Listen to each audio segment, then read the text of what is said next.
네, 안녕하세요. 오늘은 법, 경제, Law and Economics에 대해서 한번 알아보도록 하겠습니다. 법, 경제, Law and Economics입니다. 그 법에 대해서 경제학적 분석을 시도하는 경제학의 응용 분야로서 출발을 했죠, 사실은. 네. 이런 분야가 법의 해석하고 입법 정책의 원리를 제시하는 기초법학의 한 분야로 이제 자리 잡고 있어요, 사실은. 그래서 법을 경제학의 방법론으로 한다는 건 이제 여러 가지 방법이 있겠죠. 그래서 사실은 이 분야가 그렇게 오래된 분야는 아닙니다. 그 경제학으로서 상당히 유명한 학교가 미국의 시카고 대학에 있는데 여기서 주도를 한 것으로 다들 알고 있어요. 그래서 법을 경제학적인 개념, 효율적인 계량적인 분석을 접근을 해서 지금 얘기를 하고 있습니다. 그래서 제일 어, 유명한 정리가 코스의 정리 뭐 이런 게 있어요. 코스의 정리. 그래서 뭐 우리나라에도 그 옛날에 박세일 교수 이런 분이 법경제학 뭐 이런 쪽에 많이 연구를 많이 하셨고 뭐 경제학이 워낙 분야가 많기 때문에 전공을 경제학했다 그러면 사실은 뭐 경제학을 모르는 분야가 더 많을 수도 있어요, 사실은.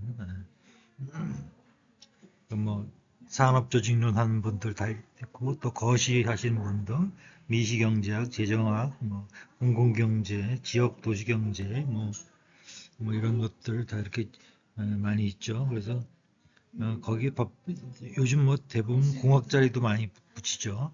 코스트 엔지니어링이란 말도 막 쓰고 있고. 그러니까 뭐 이런 분야들이 워낙 다양해지기 때문에 아, 워치아웃 해야 된다 그러죠. 많이들 공부를 많이 해야 됩니다.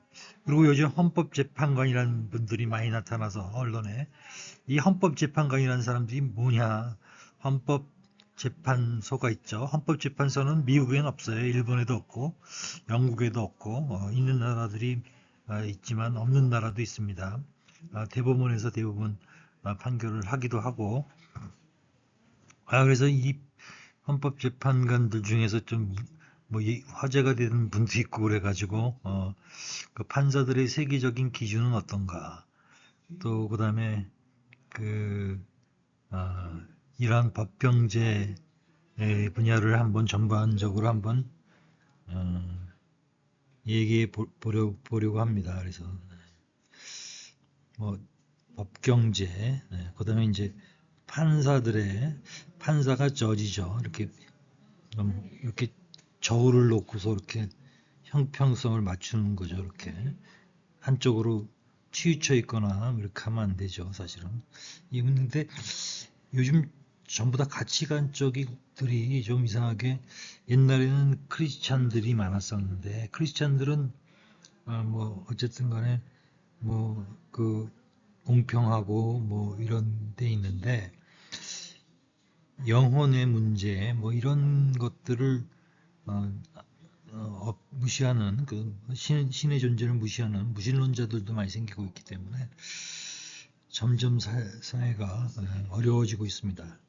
그래서 이런 분야를 한번 생각해 보는 시간을 갖도록 하겠습니다. 이게 중요한 분야가 되고 있더라고요. 좀 계속 보니까. 네. 법경제란 분야는 그리고 헌법재판관의 도덕적 기준은 어떨까?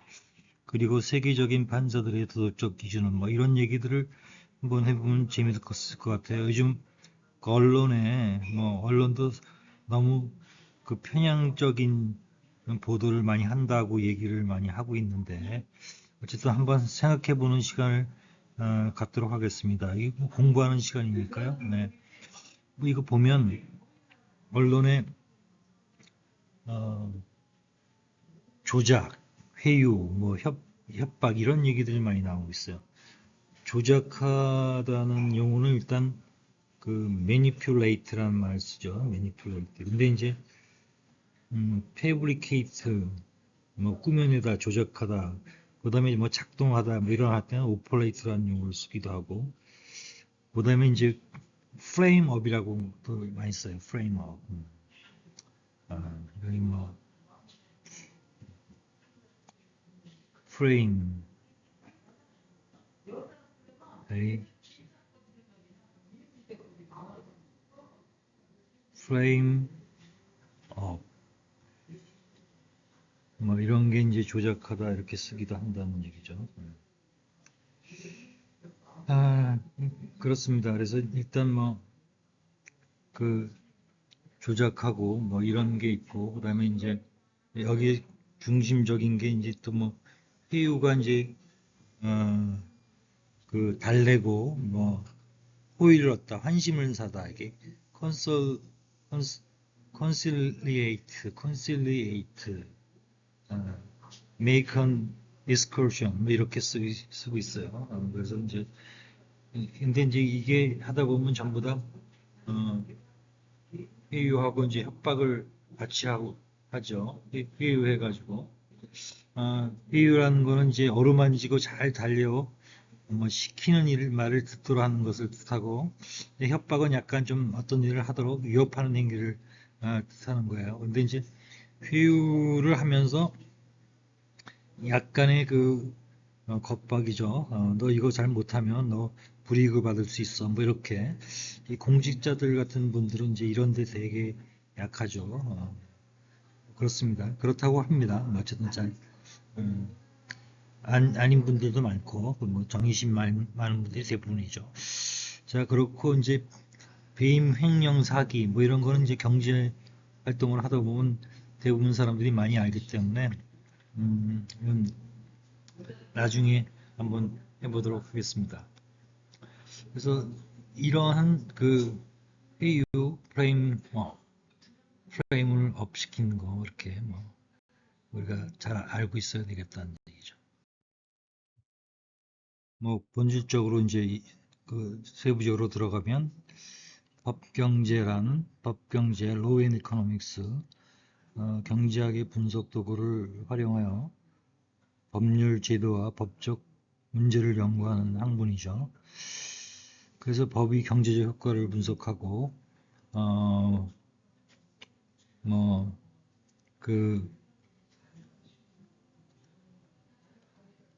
분석하고 효율적인 법 제도를 설계하는 데 초점을 맞춥니다. 핵심적인 개념은 역시 요즘 얘기 나오는 효율성입니다.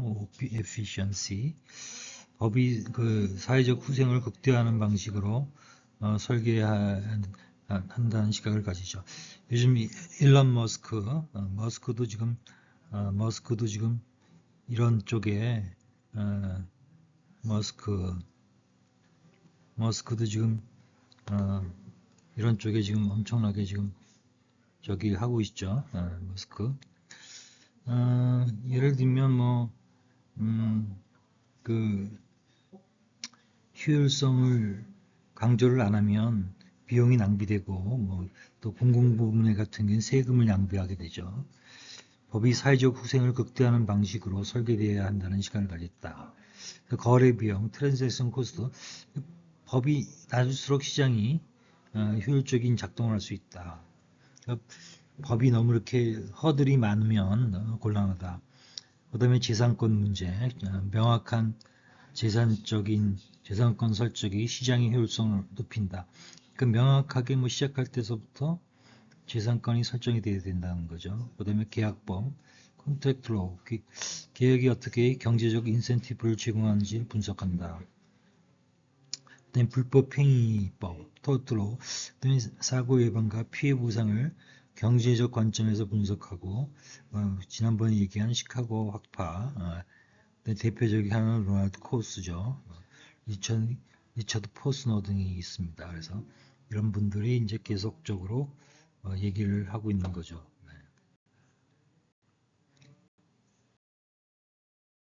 우리가 이제 헌법재판관의 도덕적 기준 뭐 이런 거에 대해서 얘기를 할 거예요. 헌법재판관이 요즘 언론에 자주 나오기 때문에 국가의 헌법이 헌법을 해석하고 적용을 하는 역할을 하므로 높은 도덕적 기준이 요구됩니다. 일반 공무원과 또 다를 수가 있겠죠, 사실은. 그래서 이제 뭐 모럴 해저드라는 것이 그 도덕적 해이죠, 사실은. 뭐 공무원들이 자기가 해서는 안 되는 일을 뭐 남을 시켜서 자기가 이득을 본다든지 뭐 이런 것들이 좀 도덕적 범법이죠, 사실은 어떻게 보면. 그다음에 이제 재판 과정 속에서 얻은 정보로 뭐 투자를 한다든지, 투자가 아니라 이건 투기죠, 불법적인 투자. 자, 주요 도덕적인 기준은 공공성과 중립성이다. 정치적 이념적 편향 없이 헌법과 법률에 따라 판단해야 된다. 이렇게 돼 있는데, 본인이 판사 생활을 하면서 뭐 특정 정당에 활동을 했다든지 뭐 이렇게 되면 좀 골치 아프겠죠. 어쨌든 간에 이건 뭐 국민들이 판단할 문제입니다. 청렴성, 인테그리티, 긍정적인 부패는 있으면 안 되고 이해 충돌을 배제해야 된다. 이게 conflict of interest인데, 모든 정부의 무슨 심사 같은 거 갈 때 이해 충돌이 있는지 없느냐를 갖다가 자기가 사인을 하게 돼 있어요. 사실은 모든 게 어떤 뭐 프로젝트를 심사를 할 때 자기가 아는 친구들이 이 프로젝트에 응모를 했다, 아주 친한 사람이다, 뭐 이렇게 되면 뭐 이건 자기가 빠져야겠죠. 뭐 자기가 술 친구라든지 뭐 이렇게 된다든지 어디 뭐 이런 경우 빠져야 되죠. 빠지는 게 원칙이죠. 그렇게 다들 하고 있는 것 같아요, 사실은. 법률 존중, 헌법과 법적 원칙을 따르는 자세가 필요하다. 그 다음에 이제 공공의 신뢰를 유지를 해야죠. 신뢰를. 국민이 신뢰할 수 있는 도덕적과 행동이 필요한 거죠. 도덕성과 행동이 필요한 거죠, 사실. 그 사법 독립성, 인디펜던스라죠. 인디펜던스. 외부 압력에서 자유로워야 한다. 뭐 이런 얘기죠. 외부 압력에서 뭐 특정 정당이 압력을 취한다든지, 뭐 그 동생이 뭐 있다든지, 뭐 예를 들면, 그다음에 실제 사례.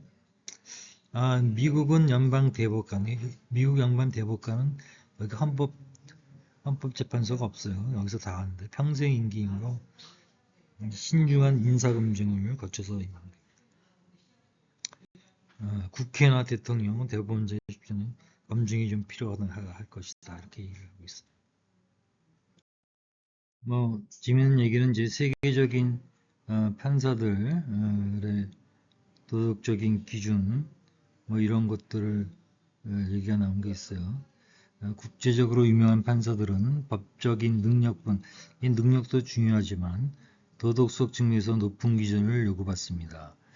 대표적인 판사들의 그들의 기준, 뭐 어쨌든 루이스 베이너 긴스버거, 그 다음에 얼 워렌, 가브리엘 카라프시, 뭐 안토니오 카세세, 뭐 국제형사재판소 전쟁 범죄를 심판으로 국제인권 뭐 이런 걸 높은 도덕적 기준을 요구를 했다고 합니다. 뭐 우리가 이런 분들 하나하나 뭐 따질 건 아니고, 어쨌든 능력도 중요하지만 도덕적 측면에서 높은 기준을 요구받습니다. 그러니까 높은 기준이 뭐 일단 부패하면 안 되겠죠. 부패. 뭐 이 부패하면 안 될 것이고, 그다음에 뭐 돈을 받는다든지, 뭐 재산을 재산을 부정하게 늘렸다든지, 뭐 정보를 받아서 했다든지, 아니면 뭐 그 유흥 같은 거를 뭐 이런 일반 공무원들하고 또 다를 거예요. 판사들은 그냥 뭐 저기 자기 돈 갖고 술 마시는 건 전혀 상관없겠지만, 뭐 유흥을 접대를 받는다든지, 또 관계된 재판과 관계된 사람들한테 뭐 저기 유흥 접대를 받는다든지, 이런 건 아마 안 될 겁니다. 이런 거 아마 그 대법원에서 레귤레이트 규제를 할 겁니다. 이거는 규제를 할 거니까 그렇죠. 그러니까 일반 공무원도 또 공무원도 7급하고 또 5급하고 또 다르고 또 3급, 4급하고 또 다르죠. 또 2급 이상 또 고위공무원도 또 다르고 그럴 겁니다. 어쨌든 근데 보편적인 거는 이제 도덕적 차원에서 월등해야 될 것이다. 뭐 이런 얘기를 많이 하겠죠. 네. 국제적인 도덕적인 기준 뭐 이런 여러 가지가 있어요. 사실은 뭐 유엔 및 국제형사재판소 이게 국제형사재판소가 좀 제대로 작동이 돼야 될 것 같긴 한데 공정성, 독립성, 도덕성이 요구된다. 뭐 공정하다 이런 건 이제 뭐 영어로 할 때 이제 주로 fair라는 말을 많이 쓰죠. fair. 음,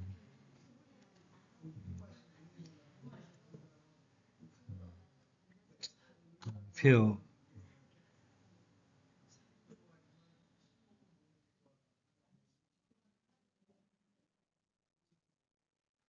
잘 안 써지는데 fair 아니죠. fair가 이게 아니죠. fair입니다. fair. 네, fair. 어쨌든 페어란 말을 쓰는데 페어란 말은 이제 어, 공평과 좀 차이가 있죠. 아, 그, 뭐, 공정과 공평, 뭐 이런 얘기가 다 다른데, 공정, 공평, 평등. 어, 공정은 이제 그, 어쨌든 능력 있는 사람이, 뭐, 뭐 부자가 되는 거. 어, 공평은 모든 사람들한테 열려 있는 거죠. 그래도 평등은 아무나 다 부자가 될 수 없는 거죠. 평등. 뭐 이렇습니다. 그래서 어쨌든 간에 이제 유럽 사법재판소 이후에도 법적 질서를 유지하면서 이런 어, 저기 정치적인 독립성 이런 것들이 있는 경우가 많이 있어요. 우리가 앞에 뭐 배임도 얘기를 했습니다만 어쨌든 뭐 정치적인 독립성, 그다음에 공정성, 청렴성을 핵심 가치로 삼고 얘기를 합니다. 그래서 이제 되게 이제 법과 원칙을 중시하는 태도가 요구됩니다. 실은 그렇죠. 그래서 어쨌든 간에 이것이 중요한 여기고 우리가 맨 처음에 지금 배임 얘기를 했잖아요. 배임. 공무원들이 뭐 배임 같은 것들 자기가 일 잘못하면 배임 잘못한 거 있어요. 횡령이라는 것도 있는데 횡령은 이제 웬만하면 잘 안 조심하면 잘 안 걸리죠. 근데 그 배임 배임이란 이제 타인의 어, 사물을 처리하는 데 있어서 임무를 저버리고 재산상의 손해를 주는 것이죠. 그래서 이제 배임은 주로 공무원이나 회사원의 에, 자신의 이익을 위해서 임무를 수행하지 않을 때 발생하기도 한다. 이거죠. 배임이라는 건 결국은 임무를 배반한다는 거잖아요. 그래서 임무의 본뜻에 어긋나는 특히 자기 지위를 악용해서 수석 관청이나 회사의 그 신상에 손해를 주는 행위죠. 이런 것들은 이제 하위 공무원들도 이 배임을 할 수가 있어요. 사실은 자기가 해야 되는데 그걸 안 했다든지 뭐 공익에 반해서 뭐 어떤 거를 과도하게 한 80점까지만 주면 되는데 이걸 100점까지 줘가지고 더 과도한 이익을 만들게 만들었다든지 뭐 이런 것들이 전부 다 배임에 관계되는 거죠. 그래서 이제 뭐 횡령하고 이제 배임하고는 좀 차이가 있죠. 그 횡령이라는 거는 이제 그 타인의 재물을 불법적으로 영tuk하는 범죄이고, 배임은 타인의 사물을 처리하는 업무상의 임무에 위배되는 범죄입니다. 그래서 배임죄, 횡령죄가 다 심각한 거죠, 사실은. 그래서 이런 거 없이 직장 생활을 마무리한다는 게 엄청난 축복입니다, 사실은. 그래서 모든 사람들이, 공직자들이 퇴직할 때 뭐 하는 얘기가 있잖아요. 지금까지 그 어떤 커다란 일 없이 퇴직하게 돼서 아주 영광입니다. 뭐 이렇게 중간에 퇴직하는 사람들이 엄청 많아요. 잘못해서 이 배임하고 횡령에 걸려서. 그렇기 때문에 공무원들은 이 배임하고 횡령 특히 조심해야 됩니다. 그래서 경제 활동하시다 보면 법을 잘 알아야 됩니다. 계약이라는 게 있고 공모하고 사업하고 합니다. 이런 것들을 다 잘 챙기셔야 됩니다. 사실은. 그래서 네, CPTV입니다. CPTV는 경제교육, 산업교육, 재테크 교육 등 여러 가지를 진행하고 있습니다. 토크쇼도 진행합니다. 감사합니다.